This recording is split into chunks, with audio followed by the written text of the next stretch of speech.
Hello friends, welcome to my channel. मेरे इस channel पर आपका बहुत बहुत स्वागत है। फ्रेंड्स, आज का वीडियो है उन 10th और 12th के स्टूडेंट्स के लिए या जो बी फार्मा कंप्लीट कर चुके हैं उनके लिए ये वीडियो बहुत ही इम्पोर्टेंट होने वाला है। वो इसमें सारी जानकारियाँ दूंगी कि आप फार्मेसी में अपना करियर कैसे बना सकते हैं और फार्मेसी में आगे क्या क्या स्कोप है। तो फ्रेंड्स, इस वीडियो को सब्सक्राइब ज़रूर करिएगा ताकि आने वाले जो भी वीडियोस हैं या जो जानकारी हैं वो आप तक आसानी से पहुंच सके। फ्रेंड्स, जो 10th और 12th के जो स्टूडेंट्स होते हैं साइंस के, वो अपने करियर को लेकर काफ़ी सचेत और सजग हो जाते हैं। वे अपने इंटरेस्ट के हिसाब से आगे बढ़ने के लिए तैयार भी हो जाते हैं। और इस बीच अगर विद्यार्थियों का मन फार्मेसी में होता है या गोली दवाइयाँ या फिर मेडिकल फील्ड से रिलेटेड अगर जानकारी लेने की अगर बहुत इच्छा है या इससे रिलेटेड कोई कोर्स करने की इच्छा रखते हैं, तो विद्यार्थी के करियर के लिए यह फार्मेसी बहुत ही सही और एक अच्छा ऑप्शन है। तो आज हम इस वीडियो में यही सब जानकारी देखेंगे ताकि आपके मन में बी फार्मा और एम फार्मा से रिलेटेड कोई भी कन्फ्यूज़न नहीं रहेगा। तो आइए देखते हैं आज का वीडियो। अब हम ये जान लेते हैं कि करियर कैसे बनाया जा सकता है फार्मेसी में। तो फ्रेंड्स, फार्मेसी में करियर बनाने के लिए आपको यहाँ डिप्लोमा या डिग्री करना होता है। डी फार्मा पहला है। डी फार्मा यानी कि डिप्लोमा इन फार्मेसी, जो कि 2 साल का कोर्स होता है। इसके बाद है बी फार्मा आप कर सकते हैं, यानी कि बैचलर ऑफ फार्मेसी, ये 4 साल का कोर्स होता है। एम फार्मा यानी कि मास्टर ऑफ फार्मेसी, जो कि 2 साल का होता है। इसके बाद आप पीएचडी भी कर सकते हैं। तो फ्रेंड्स, यहाँ फार्मेसी एक ऐसा फील्ड है जहाँ पर करियर के बहुत से ऑप्शन आपके पास हैं और आप अपनी इच्छा के अनुसार किसी भी फील्ड में जा सकते हैं। यहाँ आपके पास ऑप्शन है गवर्नमेंट जॉब में भी आप कई तरह की जॉब कर सकते हैं। इसके बाद प्राइवेट जॉब भी कर सकते हैं, इसमें भी आपके पास कई सारी पोस्ट के ऑप्शन होते हैं। और आप चाहें तो आपका खुद का बिजनेस या रोज़गार खोल सकते हैं। तो जो ये सारे जो सेक्टर्स हैं, गवर्नमेंट, प्राइवेट और जो खुद का बिजनेस है, इसके बारे में क्या क्या आप जॉब कर सकते हैं, इसकी सारी डिटेल्स हम इस वीडियो में देखेंगे। अब हम बात करते हैं गवर्नमेंट जॉब की। तो गवर्नमेंट जॉब में कौन कौन सी पोस्ट होती है, इसकी बात कर लेते हैं। तो फ्रेंड्स, पहला है कि सेंट्रल गवर्नमेंट और स्टेट गवर्नमेंट में हॉस्पिटल फार्मासिस्ट की नियुक्तियाँ होती हैं। इसके बाद है स्वास्थ्य, परिवार और कल्याण विभागों में भी हॉस्पिटल फार्मासिस्ट की नियुक्तियाँ होती हैं। इसके बाद है NRHM यानी कि national rural health mission. Railways hospitals होते हैं, कुछ कोल माइंस के हॉस्पिटल्स होते हैं। इसके अलावा केंद्रीय सैन्य बलों में समय समय पर फार्मासिस्ट की नियुक्तियाँ होती है और वैकेंसियाँ निकाली जाती है।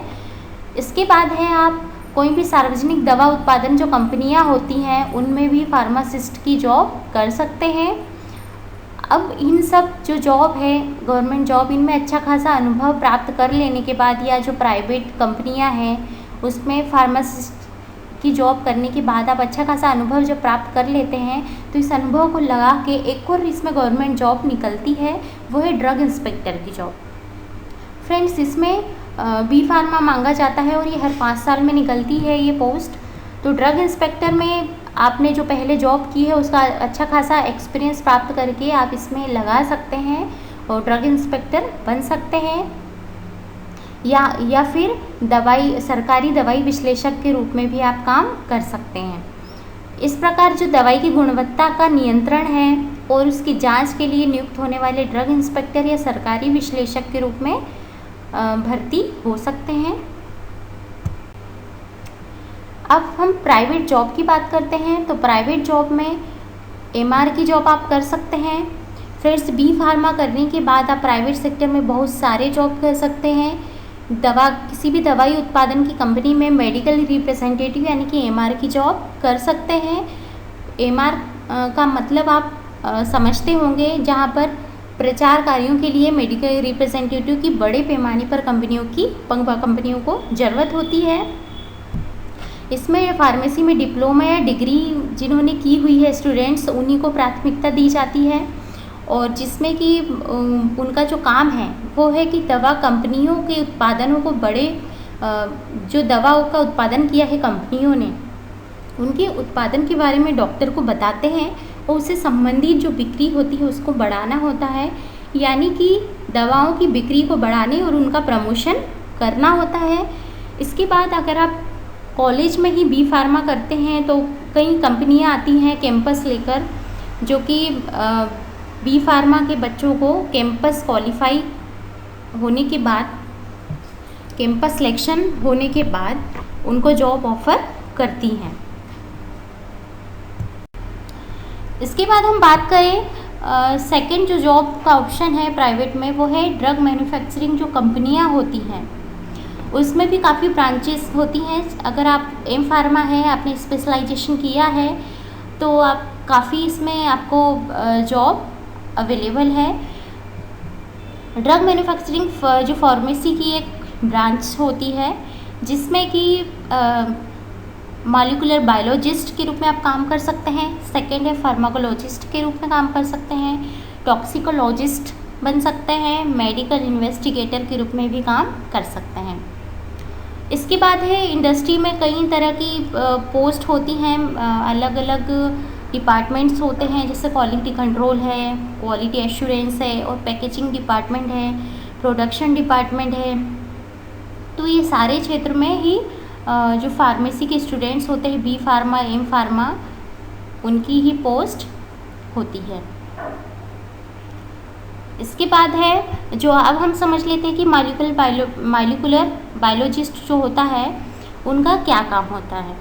फ्रेंड, इसमें जो मॉलिक्यूलर बायोलॉजिस्ट होता है वो जीन संरचना और ड्रग रिसर्च में प्रोटीन के इस्तेमाल का अध्ययन करते हैं। इसके बाद है फार्माकोलॉजिस्ट। फार्माकोलॉजिस्ट उनका क्या काम होता है? जो फार्माकोलॉजिस्ट होते हैं वो हमारे जो ऑर्गन्स होते हैं, जो कोशिका होती है, उन पर दवाइयों का प्रभाव देखते हैं, उनका अध्ययन किया जाता है। टॉक्सिकोलॉजिस्ट जो है वो दवाइयों के जो नेगेटिव इफ़ेक्ट होता है उसको मापने के लिए टेस्टिंग करते हैं। मेडिकल इन्वेस्टिगेटर में जो नई दवाइयाँ हैं उनका जो डेवलपमेंट है और जो टेस्टिंग है उसकी प्रोसेस से जुड़ा हुआ फील्ड है। तो अब आप समझ गए होंगे कि फार्मेसी में प्राइवेट सेक्टर में, यानी जो कंपनियां हैं, उनमें भी काफ़ी जॉब मिल सकती है। अब हम बात करेंगे क्वालिटी कंट्रोल की। फ्रेंड्स, जो कंपनियां होती है, दवाई उत्पादन की जो कंपनी होती है, फार्मास्यूटिकल इंडस्ट्री, उसमें क्वालिटी कंट्रोल एक बहुत बड़ा अहम कार्य माना जाता है।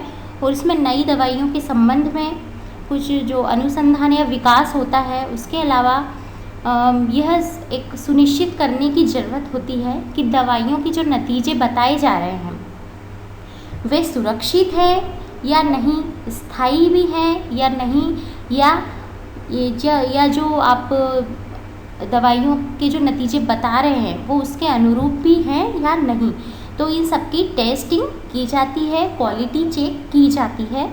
ये हो गया आपका क्वालिटी कंट्रोल। तो इसमें भी डी फार्मा, बी फार्मा और एम फार्मा के ही स्टूडेंट्स की नियुक्ति होती है। अब हम बात करेंगे क्लिनिकल रिसर्च की। तो फ्रेंड्स, इसमें भी बी फार्मा और एम फार्मा के ही स्टूडेंट्स के लिए रिक्वायरमेंट होती है। क्लिनिकल रिसर्च में फार्मासिस्ट के अंतर्गत जो भी नई मेडिसिन लॉन्च हुई है उसके बारे में रिसर्च होती है कि वह दवाई कितनी सुरक्षित है और कितनी असरदार है, यानी कि कितनी इफ़ेक्टिव है और कितनी सेफ़ है। इसके लिए क्लिनिकल ट्रायल्स होता है। आप जानते होंगे क्लिनिकल ट्रायल्स क्या होता है।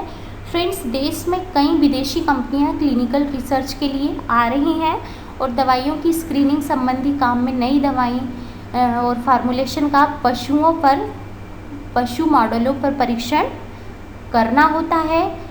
इस प्रकार क्लिनिकल रिसर्च में ये सब कुछ शामिल है। इसके बाद है प्राइवेट हॉस्पिटल में भी आप प्राइवेट हॉस्पिटल फार्मासिस्ट बन सकते हैं। फ्रेंड्स, सिर्फ सरकारी हॉस्पिटल में ही नहीं, आप प्राइवेट हॉस्पिटल में भी फार्मासिस्ट की ज़रूरत होती है आपकी। और हॉस्पिटल फार्मासिस्ट पर दवाइयों और चिकित्सा संबंधी अन्य सहायक सामग्री जो होती है उनका भंडारण करना, स्टॉकिंग करना और जो वितरण होता है यानी कि डिस्ट्रीब्यूशन होता है, उसका सारा जिम्मा होता है फार्मासिस्ट पर। जबकि रिटेल सेक्टर में भी फार्मासिस्ट को एक बिजनेस मैनेजर की तरह काम करते हुए दवा कारोबार संबंधी जो कारोबार होता है वो चलाने के लिए कुछ जो क्वालिटीज़ होती हैं तो वे सब काम कर सकते हैं। इसके बाद है बी फार्मा और एम फार्मा करने के बाद आप टीचिंग में भी अपना करियर बना सकते हैं और अच्छा खासा सैलरी कमा सकते हैं। अगर आपने बी फार्मा किया है और इसके बाद एम फार्मा किया है और पीएचडी करते हैं अगर आप, तो इसमें भी आप किसी बी फार्मा कॉलेज में एज ए प्रोफेसर, या अगर आपने एम फार्मा किया है तो आप असिस्टेंट प्रोफेसर के रूप में भी जॉब कर सकते हैं फ्रेंड्स। और अगर इसके बाद अगर आपने जीपेट या नाइपर जैसी कुछ एग्ज़ाम्स होती हैं, अगर आपने जीपेट या नाइपर एग्ज़ाम को क्वालिफाई किया हुआ है तो आप अपना खुद का कोचिंग सेंटर भी खोल सकते हैं। और आजकल तो ऑनलाइन भी बहुत सारे ऑप्शंस हैं। अगर आपके पास टीचिंग का अच्छा खासा अनुभव है तो आप ऑनलाइन ट्यूटोरियल भी खोल सकते हैं। इसके बाद है आप स्वयं का मेडिकल स्टोर भी ओपन कर सकते हैं फ्रेंड्स। बी फार्मा या डी फार्मा करने के बाद आपको मेडिकल स्टोर खोलने का लाइसेंस बहुत ही आसानी से मिल जाता है। इसके लिए आपको जो स्टेट काउंसिल होती है, स्टेट फार्मेसी काउंसिल से रजिस्ट्रेशन कराना होता है और उस क्षेत्र में आपको मेडिकल स्टोर खोलने का लाइसेंस मिल जाता है। ये लाइसेंस जो मिलता है वो फ्रेंड्स आपको डी फार्मा या एम फार्मा की डिग्री करने के बाद ही प्राप्त होता है। तो अब आप समझ चुके हैं कि जो बी फार्मा या एम फार्मा है या जो डिप्लोमा इन फार्मेसी है, ये सब सारे फार्मेसी कोर्स करने के बाद आपको क्या क्या स्कोप मिलेंगे जॉब के लिए और कैसे इसमें करियर बनाया जा सकता है। तो अगर आपको ये वीडियो पसंद आया हो तो इसको लाइक कीजिए, शेयर कीजिए और सब्सक्राइब कीजिए। Thanks for watching video.